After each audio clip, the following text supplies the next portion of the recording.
जय हिंद दोस्तों, मैं हूं राजेश वालका और मैं आपके लिए बहुत ही एक अच्छी चीज़ लेके आया हूं जिसमें अपन इलेक्ट्रिशियन के बारे में पढ़ेंगे दोस्तों। तो हमारी एक साइट चलती है ऑनलाइन टू स्टडी के नाम से। तो इसमें हमने बहुत अच्छा मैटर दे रखा है दोस्तों। इसमें आपको हर चीज़ मिलेगी, वीडियो से लेके जितना भी सिलेबस है, आईटीआई की जितनी भी किताबें इलेक्ट्रिशियन के अंदर, इलेक्ट्रिशियन प्लस मैकेनिकल डीजल या हर चीज़, हर फील्ड की, फिटर से लेके हर चीज़ की आपको किताबें वगैरह मिलेगी, सब कुछ मिलेगी, पूरा सिलेबस मिलेगा, क्यूज मिलेगी, क्वेश्चन आंसर्स मिलेंगे। तो दोस्तों एक बार हमारी वेबसाइट पर आप ऑनलाइन टू स्टडी के नाम से जो है उस पर आप विजिट कीजिए। अच्छा खासा प्रोसेस है दोस्तों, हजारों लाखों की तादाद में हमारे साथ स्टूडेंट जुड़े हुए हैं और हम खुद भी कॉलेजेस फील्ड से बिलीव करते हैं दोस्तों। तो अब मैं आपसे आगे बात करते हुए कहना चाहूँगा कि जो इलेक्ट्रिशियन जो ट्रेड है उसके अंदर कई सारे स्टूडेंट कॉलेजेस नहीं जा पाते, तो या बहुत से ऐसे हैं जो प्राइवेट कर रहे हैं पर वो नहीं जा पा रहे हैं। तो उन सभी के लिए या जो जा रहे हैं उनके लिए भी बहुत ही अच्छा कंटेंट देने जा रहे हैं दोस्तों हम लोग। और इसी के साथ मैं आपको इसी की शुरुआत करना चाहूँगा दोस्तों। तो इलेक्ट्रिशियन जो सब्जेक्ट है दोस्तों, या इलेक्ट्रिशियन जो फील्ड है, एक ऐसा फील्ड है दोस्तों जो आपको हर जगह अवेलेबल मिलेगा। चाहे आप किसी भी सेक्टर में चले जाएं, चाहे वो इंडस्ट्रियल सेक्टर हो, चाहे हॉस्पिटल चिकित्सा का हो, किसी का फील्ड हो, या अपना घर तक भी, ऐसा कोई फील्ड नहीं है, ऐसी कोई संस्था नहीं है, ऐसी कोई जगह नहीं है जहाँ पर आप इलेक्ट्रिसिटी के बिना कोई भी काम कर सकते हैं। तो आज जितने इलेक्ट्रिशियन की जरूरत पड़ रही है दोस्तों, वो मतलब यूँ मान लीजिए कि इतनी ही आवश्यकता है कि ऐसा कोई फील्ड नहीं होगा जहाँ पर इलेक्ट्रिशियन की आवश्यकता नहीं होती है। इसी के साथ दोस्तों मैं आपको इलेक्ट्रिशियन ट्रेड पढ़ाने वाला हूँ और मैं फिर से अपना इंट्रोडक्शन देना चाहूँगा दोस्तों। मेरा नाम राजेश वालका है, आप मुझे RJ वालका सर भी कह सकते हैं, ठीक है। तो इसी के साथ मैं आगे बढ़ना चाहूँगा दोस्तों। ITI में अगर मैं ITI की बात करता हूँ तो ITI के अंदर अब CBT एग्ज़ाम चालू हो गया दोस्तों। CBT का मतलब कंप्यूटर बेस्ड एग्ज़ाम, ठीक है। तो कंप्यूटर बेस्ड एग्ज़ाम जो है दोस्तों, उसके अंदर क्या होता है, पहले तो क्या था कि बच्चे को मतलब साधारण जो पेपर होता है वो मार्कशीट पे जो अपन देते हैं वही देना पड़ता था, पर अब कंप्यूटराइज हो गया मामला दोस्तों। तो कंप्यूटराइज में कई सारी प्रॉब्लम्स आएगी दोस्तों। बहुत से बच्चे, क्योंकि ITI जो है वो 10 बेस पे की जाती है, तो बहुत से बच्चे ऐसे हैं जिनको कंप्यूटर चलाना नहीं आता। तो उनके लिए हमारी जो वेबसाइट है वो बहुत ही उपयोगी है। उसके अंदर हम आपको पूरा का पूरा शेड्यूल हमने दे रखा है। शेड्यूल का मतलब है कि आप जैसे जिस तरह से अपने पेपर्स आएंगे या परीक्षा के अंदर, ITI की परीक्षा ले लो, चाहे वो कंपटीशन एग्जाम ले लो, किसी के भी अंदर जो क्वेश्चन आएंगे वो क्वेश्चन आपको हूबहू मिलेंगे। वही आपका शेड्यूल होगा। आपको जो नंबरिंग होगी उसके अंदर आपका जो कितना आपने प्रोसेस किया, कितना टारगेट दिया, कितने क्वेश्चन सही रहे, कितने गलत रहे, वो हर चीज़ का आपको हिसाब किताब उसके अंदर मिलेगा। तो आप हमारी वेबसाइट जो है ऑनलाइन टू स्टडी के नाम से दोस्तों, उस पर एक बार विजिट कीजिएगा। इसी के साथ मैं ITI की जो CBT एग्जाम है उसकी बात करते हुए आगे बढ़ता हूँ दोस्तों। तो आपको हम 0 से लेके 100 तक, मतलब यूँ मान लीजिए कि शुरुआत से लेके 0 से पढ़ाना शुरू करेंगे। मेरा कहने का मतलब है 0 से पढ़ाना शुरू करेंगे। आपको 0 से 100 नहीं, 110% तक आपको अवेलेबल कराएंगे दोस्तों। केवल मात्र आपको हमारी जो वेबसाइट है उसको सब्सक्राइब करना है और हमारा जो वीडियो चैनल है उसको आपको लाइक और सब्सक्राइब करना है। जितना आप सब्सक्राइब करेंगे दोस्तों उतना ही हमारी हिम्मत बढ़ेगी और हम आपको अच्छे से अच्छा प्रोसेस देने की कोशिश करेंगे।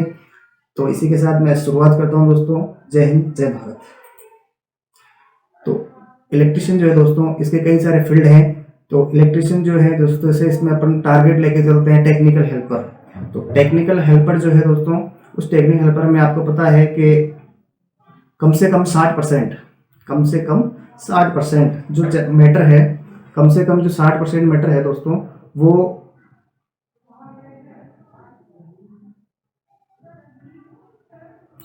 कम से कम जो 60% है दोस्तों मैटर, वो आपका थ्योरी से, जो इलेक्ट्रिशियन थ्योरी है आपकी, इस इलेक्ट्रिक थ्योरी इसमें से मैटर आता है। दूसरी चीज़ इसके अंदर क्या होता है दोस्तों, ओवरऑल 150 क्वेश्चन आते हैं। ओवरऑल अगर मैं बात करूँ पूरे पेपर की तो 150 क्वेश्चन आते हैं। 150 क्वेश्चन में से 100 क्वेश्चन अपने ओनली फॉर थ्योरी में से बैठेंगे, ठीक है। और यही नहीं दोस्तों, जो 150 क्वेश्चन है आपका थ्योरी का एक फायदा है कि ये जो 100 क्वेश्चन है दोस्तों, ये 100 क्वेश्चन, प्रत्येक क्वेश्चन आपका 2 नंबर का आएगा, यानी अकेला 200 नंबर पे आपकी थ्योरी टारगेट करेगी, ठीक है। जो आपके जो 50 क्वेश्चन बचे हुए हैं, उस 50 क्वेश्चन में ओवरऑल सब्जेक्ट हो गए, इसके अंदर मैथ, जो आपकी रीजनिंग तो खैर इसमें नहीं आती है, मैथ, GK वगैरह जो भी है आपका पार्ट, जैसे इतिहास हो गया, राजनीतिक हो गया या भूगोल वगैरह जो भी हैं, वो साइंस वगैरह सब कुछ इस 50 नंबर में आएगी। और इस 50 नंबर का मतलब है कि ये 50 क्वेश्चन 1 नंबर का है और 50 नंबर की आपकी अदर चीज आएगी। दोस्तों ये जो 200 नंबर हैं आपके, इन 200 नंबर की मैं आपका से बात करता हूँ कि अगर जो अब तक का जो मेरिट लिस्ट जाती थी, टेक्निकल हेल्पर की जो मेरिट लिस्ट जाती थी, वो भी पिछली बार की जो गई थी आपकी जनरल की, वो गई थी तकरीबन 160-65 के आसपास। ठीक है, 160-65 के आसपास।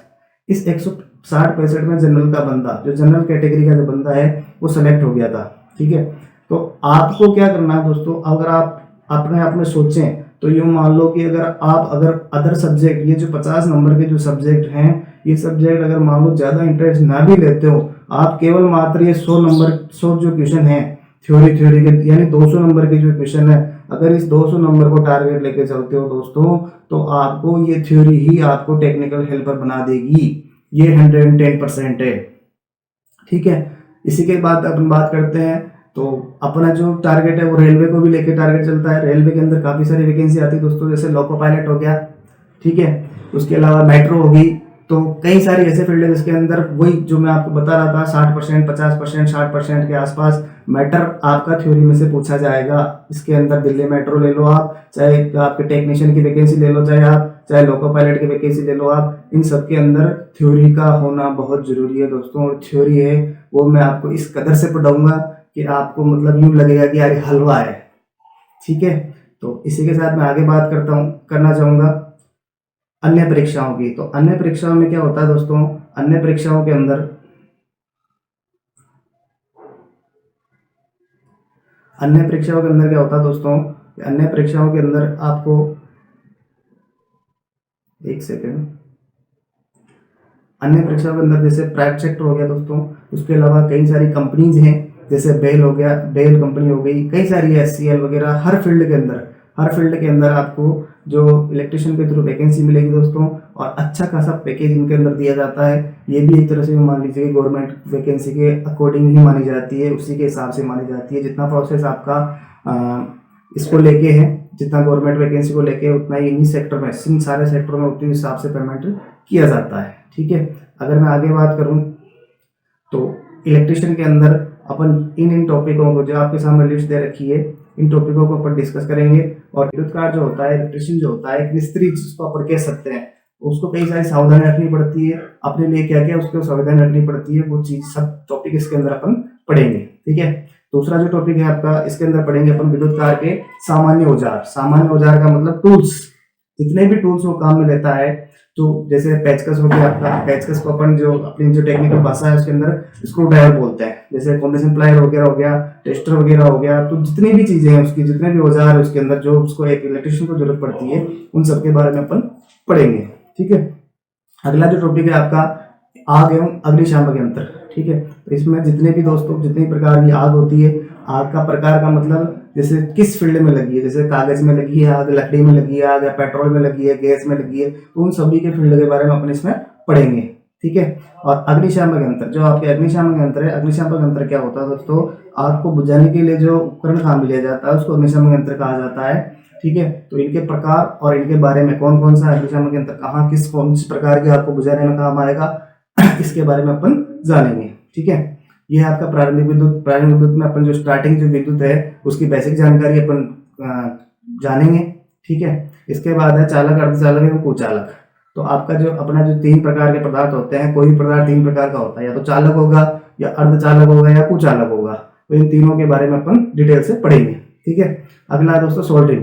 सोल्डरिंग में क्या होता है कि अपन किसी भी चीज को या किसी भी तार को अगर एक दूसरे से जोड़ते हैं तो उसको क्या कहा जाता है, सीधी सी बात, सीधी सी लैंग्वेज में अगर बात करूँ तो सोल्डरिंग कहा जाता है। ठीक है, इसके बारे में अपन पढ़ेंगे। साथ ही साथ केबल्स के बारे में पढ़ेंगे, और जोड़, जितने भी प्रकार के जोड़ है, जैसे 2 केबल्स हैं, इन 2 केबल्स को अगर अपने को जोड़ना है तो अपन यहाँ पर कौन से प्रकार का जोड़ यूज में लें, उन जोड़ों के बारे में अपन डिटेल से पढ़ेंगे। ठीक है, अगला है प्रतिरोध। प्रतिरोध जो होता है आपका, जो इलेक्ट्रॉन्स में जो बाधा उत्पन्न करता है उसको अपन क्या कहते हैं, प्रतिरोध कहते हैं। तो इस प्रतिरोध के बारे में पढ़ेंगे। फिर डीसी थ्योरी के बारे में पढ़ेंगे दोस्तों। जो इलेक्ट्रिसिटी है वो मुख्यतः 2 प्रकार की होती है। ठीक है, एक होती है एसी और एक होती है डीसी। ठीक है, एसी की जो फुल फॉर्म होती है वो होती है अल्टरनेटिंग करंट, और डीसी की जो फुल फॉर्म होती है वो डायरेक्ट करंट। एसी थ्योरी और डीसी थ्योरी को अपन डीपली पढ़ेंगे दोस्तों। एसी थ्योरी और डीसी थ्योरी ऐसी चीज है जिसके अंदर जो आपका जो ओवरऑल क्वेश्चन है, उन ओवरऑल क्वेश्चंस के अंदर आप कम से कम भी यूं मान के चलिए कम से कम 15 से 20 क्वेश्चन का टारगेट केवल ये दोनों टॉपिक लेके चलते हैं, जिसके अंदर एसी थ्योरी और डीसी थ्योरी का मैटर आता है। ठीक है, उसके बाद अपन पढ़ेंगे कैपेसिटर। कैपेसिटर को अपन अगर हिंदी भाषा में कहा जाए, निम्नी भाषा में कहा जाए तो इसको बोलते हैं आप संधारित्र। ठीक है, तो कैपेसिटर के बारे में पढ़ेंगे, इंडक्टर के बारे में पढ़ेंगे, चुंबक के बारे में पढ़ेंगे, सेल एवं बैटरी के बारे में पढ़ेंगे। जितने भी प्रकार के सेल हैं, सेल आपको पता होगा कितने प्रकार के होते हैं, 2 प्रकार के, प्राथमिक और द्वितीय। ठीक है, प्राथमिक और द्वितीय प्रकार के जो सेल होते हैं उन दोनों के बारे में पढ़ेंगे। एसी थ्योरी के बारे में मैंने आपको जस्ट बताया दोस्तों। एसी थ्योरी बहुत काम की चीज है, इसके अंदर जितने भी न्यूमेरिकल क्वेश्चन बनते हैं, मोटे मोटे क्वेश्चन सभी इसी के अंदर से बनते हैं, और ज्यादातर एसी थ्योरी के अंदर न्यूमेरिकल क्वेश्चन ही पूछे जाते हैं। तो आपको एसी थ्योरी का पार्ट पढ़ना जरूरी है। और दोस्तों मैं आपको बता दूं, एसी थ्योरी एक ऐसा टॉपिक है जो कई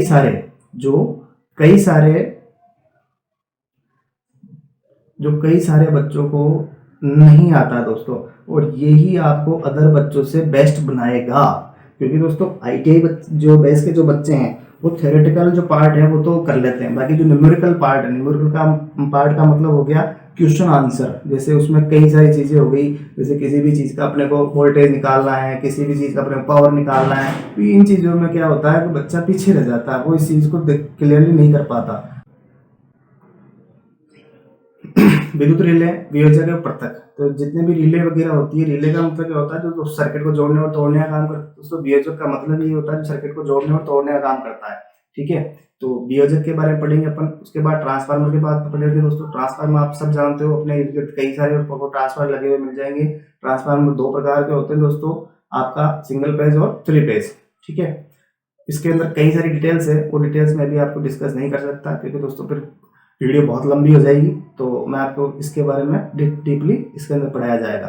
ठीक है, फिर है उसके बाद विद्युत मापक यंत्र। विद्युत मापक यंत्र यानी जितने भी विद्युत को मापने के यंत्र हैं, जैसे कि एम्पेयर मीटर हो गया, वोल्ट मीटर हो गया, तो ये जितने भी हैं सब कुछ, ओम मीटर वगैरह लेना देना जितने भी हैं वो सब इसके अंदर आपको पढ़ाए जाएंगे। ठीक है, विद्युत उत्पादन जो आपकी इलेक्ट्रिसिटी बन रही है, कहाँ पर बन रही है, कैसे बनती है, उन तीनों जो आपके, जैसे कहने का मतलब जैसे जल से बन रही है तो जल वाली, आपकी पवन से बन रही है तो पवन वाली, आपकी अगर भाप से बन रही है तो भाप वाली।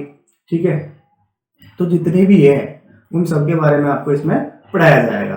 ठीक है, उसके बाद उस जो बनी हुई आपकी इलेक्ट्रिसिटी है उसका पारेषण और वितरण, यानी उसको वहां से जहां से बिजली बनती है, जो बिजली घर है जहां से बिजली बनती है, वहां से एक उपभोक्ता के पास कैसे लाया जाता है, उस चीज को अपने को जानना है। ठीक है, किस तरह से किस प्रक्रिया से अपने पास पहुंचती है उसके बारे में जानना है। साथ ही साथ जानना दोस्तों वाइंडिंग के बारे में। वाइंडिंग क्या होती है दोस्तों, वाइंडिंग और वायरिंग ये दोनों एक ऐसे शब्द है, इसमें बच्चे बहुत कंफ्यूज होते हैं। वाइंडिंग जो होती है दोस्तों, वाइंडिंग में क्या होता है, वाइंडिंग के अंदर जब अपन मोटर वगैरह के अंदर जो वाइंडिंग करते हैं ना, वो तो कहलाती है वाइंडिंग। और जो अपने घरों में, मकान में, या अपने जो जितने ऑफिसेज वगैरह होते हैं उनके अंदर जो अपन करते हैं वो कहलाती है वायरिंग। ठीक है, इसके बाद पढ़ेंगे अपन दोस्तों प्रदीप्ति। प्रदीप्ति में क्या पढ़ेंगे, प्रदीप्ति में अपन पढ़ेंगे दोस्तों कि जितने भी अपने ल्यूमेंस होते हैं, ल्यूमेंस का मतलब जितने भी आपका इसको मैं बात करूँ आपको बल्ब वगैरह हो गया, प्रकाश के बारे में। प्रदीप्ति का सीधा सीधा मतलब है प्रकाश, तो प्रकाश के बारे में जितनी भी चीजें हैं जिसके अंदर सारे प्रकार के बल्ब वगैरह, जितने भी प्रकार की हेलोजन वगैरह, जितने भी कुछ भी मैटर है वो सारा मैटर इसके अंदर अपन डिस्कस करेंगे। ठीक है, अगला है आपका अर्थिंग। अर्थिंग क्या होता है दोस्तों, अर्थिंग आपको पता होगा कि अर्थिंग मानव की सुरक्षा के लिए की जाती है, और ये अर्थिंग बहुत जरूरी होती है दोस्तों। अगर आपको विद्युत झटके से बचना है तो आपको अर्थिंग करना अनिवार्य है, और बिना अर्थिंग के चलाना किसी भी चीज को या कहीं पर बिना अर्थिंग के उपयोग में लेना इंसान की सबसे बड़ी बेवकूफ़ी है दोस्तों, सबसे बड़ी बेवकूफ़ी है। अर्थिंग के बिना किसी भी चीज को, किसी भी इलेक्ट्रॉनिक डिवाइस को आप यूज में नहीं लोगे। ठीक है, अगली बात करेंगे वायरिंग की। तो वायरिंग मैंने अभी बताई थी आपको, जितने भी बड़े घरों के अंदर या किसी भी ऑफिस वगैरह कहीं पर भी अगर कोई भी अपन वायरिंग करते हैं, जो अपना सर्किट बनाते हैं उसको कहते हैं वायरिंग। ठीक है, अगली आपके बेसिक इलेक्ट्रॉनिक्स। इस बेसिक इलेक्ट्रॉनिक्स में आपको जितने भी इलेक्ट्रॉनिक्स डिवाइस हैं उन इलेक्ट्रॉनिक डिवाइस के बारे में बताया जाएगा, जैसे डायोड वगैरह हो गया, रेक्टिफायर हो गया, ट्रांजिस्टर हो गया, ऑसिलेटर हो गया। ठीक है। और ये जो पावर इलेक्ट्रॉनिक्स है आपका अगला टॉपिक, इस पावर इलेक्ट्रॉनिक्स में आपको जितने भी इलेक्ट्रॉनिक्स के उपकरण हैं, जैसे कहने का मतलब सीआर हो गया, क्या हो गया, सीआर, तो इसके बारे में कई सारी चीज़ें हैं जिसके बारे में आपको डीपली पढ़ाया जाएगा। तो दोस्तों मैं आईटीआई के जो स्टूडेंट है उन आईटीआई के स्टूडेंट के लिए एक चीज़ और करना चाहूँगा दोस्तों, आईटीआई के स्टूडेंट आजकल क्या लापरवाही करते हैं। लापरवाही का मतलब है वो सोचते हैं कि यार जैसे मेरी फीस लग रही है, जैसे मैं अगर किसी भी फील्ड की बात कर लूँ, किसी भी एरिया की, किसी भी राज्य की बात कर लूँ, तो अभी एट प्रेजेंट शायद मेरे हिसाब से जो आईटीआई की जो फीस है वो 30 से 40 हज़ार रुपये तकरीबन हर कॉलेजेस की मिल रही है। ठीक है, तो ये 30 से 40, लड़का ये सोचता है कि यार मेरे 30-40 हज़ार रुपये खर्च हो रहे हैं, कोई बात नहीं है, जो है जो है।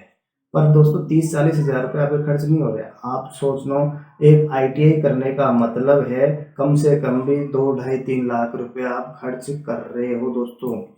अब कई सारे बच्चे सोच रहे होंगे कि यार क्या बात कर रहे हैं, ऐसा कोई थोड़ी होता है, हमारी तो फीस तो 30 हज़ार लग रही है, 40 हज़ार लग रही है।